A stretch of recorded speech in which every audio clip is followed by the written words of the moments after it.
Hello, everyone. You're watching Sinar Daily's SportsMatters podcast, and I'm Tasim Lokman. And I'm Ashwin Kumar. And today we are with the godfather of sports development in Malaysia.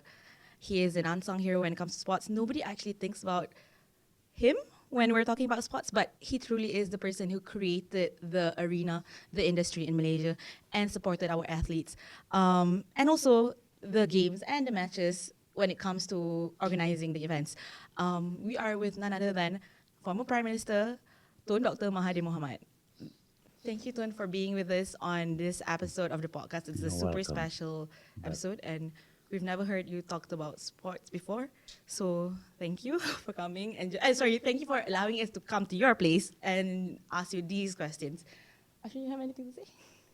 Tun, when I grow up, Tun, you have always been the unsung hero, just like Tasneem said this now, because you help organize everything, but you will never be in the limelight and you will never talk about it. So we are excited here to know more about behind the scene and all this. Yes. Okay. So firstly, I just want to say that on September 11, before 2001, there was September 11, 1998. That was the opening ceremony of the Commonwealth Games. And I was like about 8 years old. I was there. I attended the opening ceremony. And it was amazing to see. It was heartwarming to see all the sports athletes, gathered here to play such a huge event in Malaysia. And I was 8 and I was like inspired, and I've continued watching all sports games and competitions. And you were there, you were the person who launched it, you were the Prime Minister, you were next to Queen Elizabeth. At that moment, dekat Bukit Jalil tu, Tun, what did you feel and what do you expect in the next 50 to 50 years of Malaysian sports? What's your vision and thoughts during that time where we are today now? Well, I expect people will be so taken up with sports that they will want to see us performing well Okay. to become world champion. That was my expectation. That was it. But now, how do you feel once we've Yeah, but reached that point? my feeling is that we are not really serious. Okay. We have other things interfering with sports. Okay. Sometimes politics also interferes with sports. So the focus is not uh, very clear Okay. that we want to achieve a championship material from Malaysian sports. We have the potential. We have seen, for example, in squash, our own people have done quite well. And we have seen also in other areas where we have performed well, but we still do not become world-class material. Okay. Tun, since you mentioned about we are not serious, but recently there was a serious incident involving our Harimau Malaya players, acid attack and so on. Tun, your thoughts on the security of athletes, because athletes are the reason why people are unified. The unity is there because of athletes. Some of, like Faisal Halim, he's a hero, regardless of race. So, Tun, your thoughts on it? Yeah, well, recently the case of throwing acid at a football player, that is unprecedented. Yes. That has never happened before. I think we should go down to find the root cause of this, who initiated this, and we should take action against people who bring such criminal acts into sports. Sports is sports. Sports is not about crime. It's a test of your ability to overcome your physical weakness and all that. But winning is good, of course, but you must win because of your ability, not because you have paralyzed the opposition Yeah. or done something to the opposition to make them weak so that you can win. Winning like that has no meaning. You see, you should win because you are really good. Netizens, as usual, they'll come up with a lot of theories. Do you think that there is such thing, hate crime, involving whatever happened to the players? I think there is. Unfortunately, not very common, Yeah. but we find that lately this thing is happening. You see, in the past, sports people were looked up to. People admire them. They do not want to hurt sportsmen. Yes. But because of this anxiety to win Yeah. through foul means, I think that is meaningless. You win because you are really good, not because you have paralyzed the opposition. Okay, moving forward a little bit, just now you were talking about intervention and politics. Should politics and sports be mixed? You need a sports minister to run the policies and everything, but until what border, dekat mana line dia, where does the line stay when it comes to politics and sports? Because we see politicians becoming chairmen of sports association and things like that. Where do we draw the line? Well, sports need to have the support of the politician, especially those in the government. Okay. But unfortunately, there is a tendency of people to abuse their position. They not only supports, but they want to see their team win to the extent that they do something that is criminal. That is wrong. But politics by itself is not bad. Politics give you authority, give you power to do something good. But when you have that power to do something good and you do something bad, that is where politics appears to be a very bad factor in the promotion of sports. Do you think the current leadership doing well? Well, currently, I mean, when I was growing up, I mean, we admire sportsmen.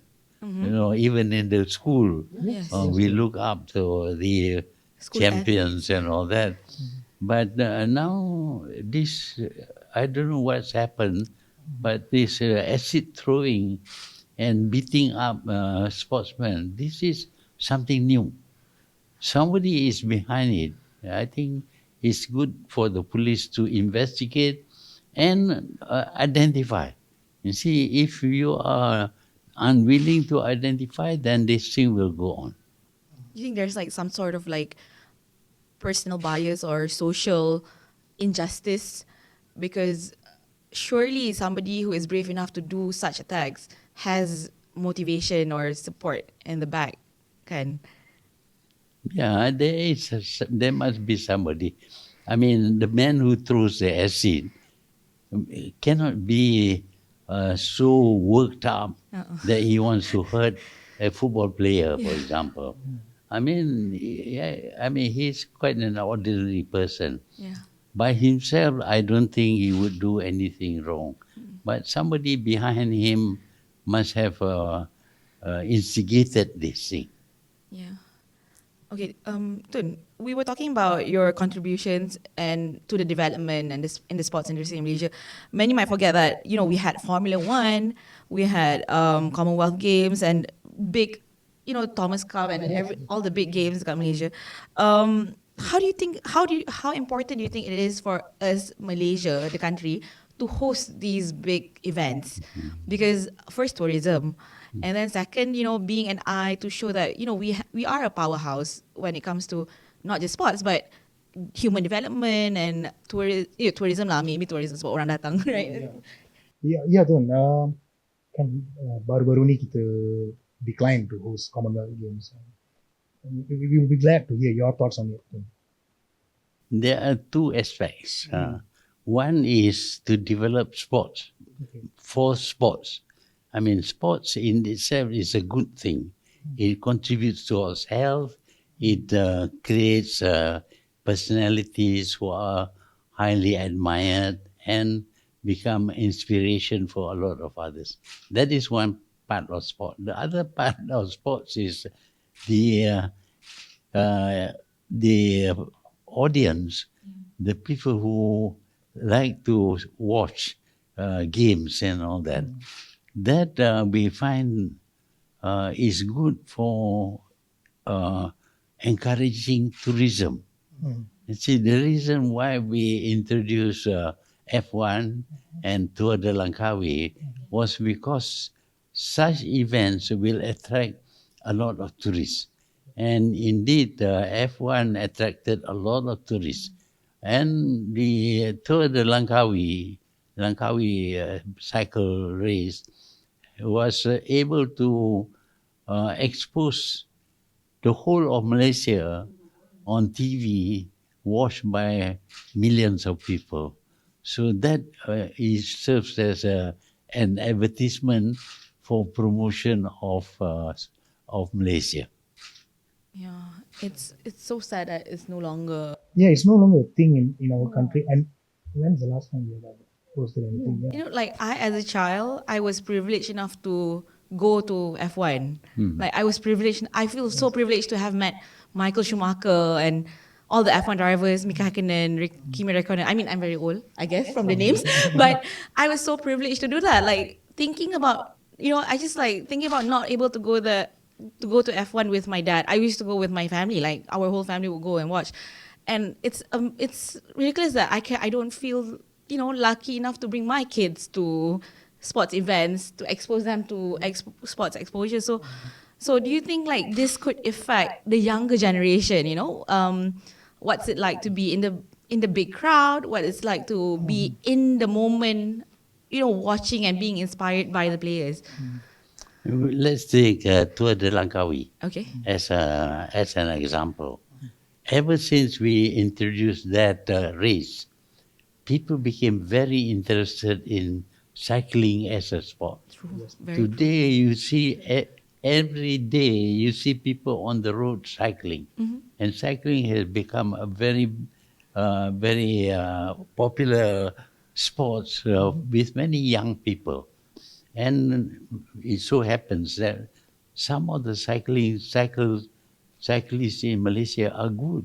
Yeah. They can become champion. Yes. And that is the kind of sports that we should focus on, because one thing about Malaysians is that we are small. Yeah. We're not being like the Europeans, like the Croatians and all that. Yes. So we have to choose a sport that is suitable for our particular size. Yes. So sports encourages a lot of competition, and competition always encourages people to try and do the best they can.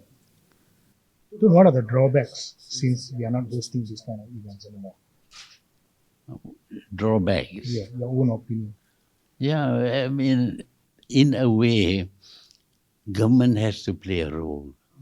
To hold an event like F1, like the Tour de Langkawi, requires money. You cannot collect too much from spectators, for example. So the government must be willing to finance the sports event. For the government, it's no loss, because when they finance a sports event, we attract a lot of foreign tourists and local tourists also. And the hotel business, the catering business, the restaurants make money. And from this, the government collects corporate tax. In fact, one should always remember that in the end, when the government spends money, it gets back the money. If you spend money to promote something, you will get back the money, because government has a corporate tax. At one time it was 40%. Now I think it is 26%.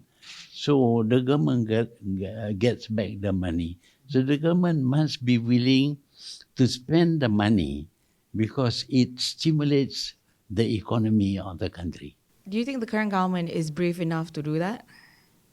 I think the present government is having to face financial problems. Yes, You know, the aftermath of the 1MDB thing, definitely. borrowing 42 billion ringgit and all that, is a drain on government finances. Yes. I can understand that, but there are ways of supporting sports, which will not be too much of a burden for the government. Okay. It can be done. Okay. And Olympics are coming in August in Paris. We have not yet won gold ever. Do you think there is any chance with the current? What's the current lineup? Is it okay? That is a problem with Malaysia. We are interested in sport as a spectator, and we are not really focused on sports. You see, some countries they spend a lot of money training people when they were still young. Yes. Still young, they grow up to be champions because they've been doing that thing over and over again. But in Malaysia, we don't identify potential champions. Okay. What we need to do is in the schools, we may see some potential champion, Yes. and we have to make it worthwhile for them to go into sports seriously. You see, because if you go into sports, it's not something that will give you employment opportunity. Yes. Yeah, and when you grow old, you are Yes. no longer capable. We see a lot of former retired sportsmen that's, having Selling their medals. And You have to ensure that they get jobs or something like that, Yeah. or they do something, or they become trainers. We have to look after them Yeah. because by the time they are 35 years old, Yeah. they cannot perform anymore. It's not because they don't want to, but because the age puts a limit to their capacity. Yes. So what do they do? I mean, we have seen good footballers after they retire, they become paupers, Yes. poor. Yes. I don't know what their income is like, but usually they suffer. Yes. So we have to think about their future also. Yeah. So if there is a future for the sportsmen, then there will be the interest to go into sports seriously in order to perform well, to become champion, because you know that after you are old and unable to perform anymore, there are opportunities for you. there seems lack of mechanism, Yeah. system, System in in place place. for retired sportsmen. Macam there's a famous club, European club, Real Madrid. They always train their retired players to become coach. Tapi negara kita tak ada that system. So it's always after 35 years old, You're they're gonna done. want to- You yeah, have you're to done. Kita fikir ada sendiri. juga Fikir Miss, sendiri. Miss Boon. Okay. Miss Boon okay. bila dia retire, dia jadi Coach, dia. yeah. Tapi not a very lucrative job lah. Yeah. But we must make sure that they have a good income when they retire. Tun, you have worked with YB Anavio before this previous Pakatan Harapan government. Do you think she is the right person for the job? I don't like to comment. What about the deputy? He's very vocal during his time as an activist, student activist, very vocal. He's currently the deputy youth, and Adam Adli is currently the deputy youth and sports chief. Deputy youth sports minister. Do you think he has been advocating for the athletes and the youth? Yeah, in a way, most sports ministers, their job is to promote sports. Okay. But behind them must be the government. Okay. If the government is interested and is supportive, then the minister can perform. Okay. But when the government says, we cannot hold F1 because it's too costly, Uh-huh. and of course there's nothing that the minister can do. Okay. Okay, Tun. The future, our topic today is the future of sports in Malaysia.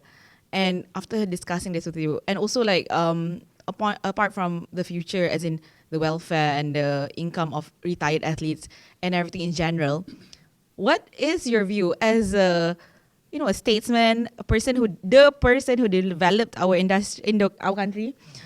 What's the future of sports in Malaysia? At the moment, I don't see. I'm a bit pessimistic Okay. because the spirit is not there. Okay. I mean, the whole country must support sports. Certain sports. For example, cycling. We can be champions in cycling.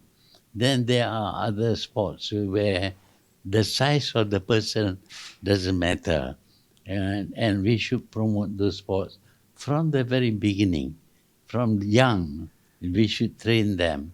Then only we will be able to produce champions. But if they are just discovered after they have left school and all that, then I think it's too difficult because the body has to respond to the demand of physical demand of sports.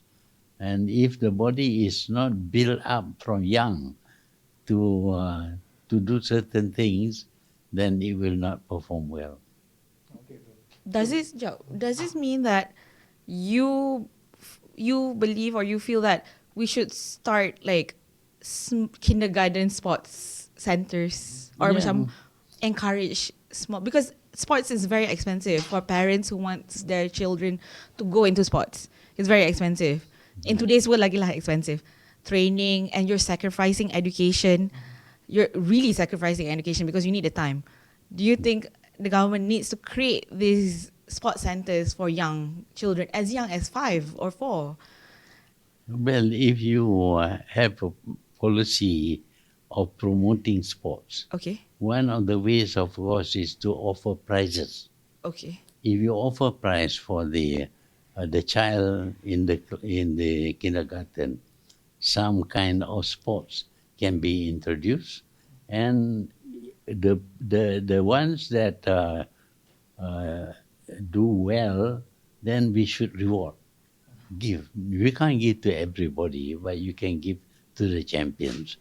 Then there will be that keenness to get the reward. Okay. I just have one last question one last question on the sports issue. Do you feel sometimes it's based purely on luck? Because people in the outskirts, in the rural areas, they are very active. They can play sports well. Tapi because we're all like segregated in the central city, central town, so macam those outside yang pandai main bola, yang boleh buat macam-macam, more active, orang tak nampak. The scouts tak nampak. Do you feel that there needs to be more outreach programs? And sometimes, so sorry, tapi sometimes bribery happens, corruption happens. They prioritize the richer people because they have more money, they can fund themselves, they can go overseas. Benda-benda macam tu happens in our system kan. Influence, positions. Sometimes some teachers, there were stories from schools where teachers like, oh, we have to choose this kid. Budak ni tak pandai sangat main, tapi parents dia boleh kasih duit. Budak ni pandai, tapi parents dia tak ada duit nak bagi. Things like that happen in the outskirts. We know it. We've heard from teachers. So what's your thoughts on this final say for the future of Malaysian sports? Well, if we are really keen on promoting sports, Okay. we must provide the facilities. Among the facilities will be the fields, but land is very expensive. Yeah. So for a village, for a small town to have one field for football or for whatever game is quite expensive. So on such things, the central government or the state government must support. Every village should have facilities for people to participate in some kind of sports. Maybe it's just these bows and arrows or something like that. Yeah. But you must have some facilities. And when you have the facilities, offer prizes. Okay. You see, then there will be that keenness for people to excel Okay. and do and try to become champions. Okay, thank you so much, Tun, for being with us today. I really enjoyed the session, and I really thank you for being with us. Yeah, thank you. You're welcome.